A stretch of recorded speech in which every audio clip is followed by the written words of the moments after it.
નમસ્કાર, star India TV ન્યૂઝમાં આપનું હાર્દિક સ્વાગત છે। આપ જોઈ રહ્યા છો સ્ટાર ઇન્ડિયા ટીવી ન્યૂઝ, સત્યની વાતે સત્યની સાથે। ગોધરાના વણાંકપુર ખાતે ઔદ્યોગિક રોજગાર ભરતી મેળો અને કારકિર્દી માર્ગદર્શન સેમિનાર યોજાયો। જિલ્લાની 5 નોકરીદાતા કંપનીઓ દ્વારા કુલ 79 ઉમેદવારોની પ્રાથમિક પસંદગી કરાઈ। જિલ્લા રોજગાર વિનિમય કચેરી ગોધરા પંચમહાલ દ્વારા જિલ્લાના ગોધરા તાલુકામાં આવેલ વણાંકપુર મુકામે આવેલ જામિયા પ્રાઇવેટ ITI ખાતે યોજાયેલ રોજગાર ભરતી મેળામાં કુલ 79 ઉમેદવારોની પ્રાથમિક પસંદગી કરવામાં આવી છે। વણાંકપુર મુકામે આવેલી જામિયા પ્રાઇવેટ ITI ખાતે યોજાયેલ ઔદ્યોગિક રોજગાર ભરતી મેળામાં પંચમહાલ જિલ્લાની કુલ 5 જેટલી નોકરીદાતા કંપનીઓ દ્વારા 100 જેટલી ટેકનિકલ અને નોન ટેકનિકલ ખાલી જગ્યાઓ ભરવા માટે પસંદગી પ્રક્રિયા હાથ ધરવામાં આવી હતી।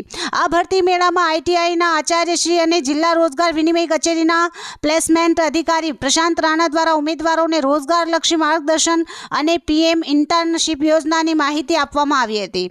ઉલ્લેખનીય છે કે આ રોજગાર ભરતી મેળામાં વિવિધ લાયકાત અને કૌશલ ધરાવતા 129 હાજર ઉમેદવારો પૈકી 79 ઉમેદવારો નોકરીદાતાઓ દ્વારા સ્થળ ઉપર જ પ્રાથમિક પસંદગી કરવામાં આવી હોવાનું જિલ્લા રોજગાર વિનિમય કચેરી પંચમહાલ દ્વારા જણાવાયું છે। Star India TV news reporter Ravi J Parangi, Godhra, જિલ્લો પંચમહાલ।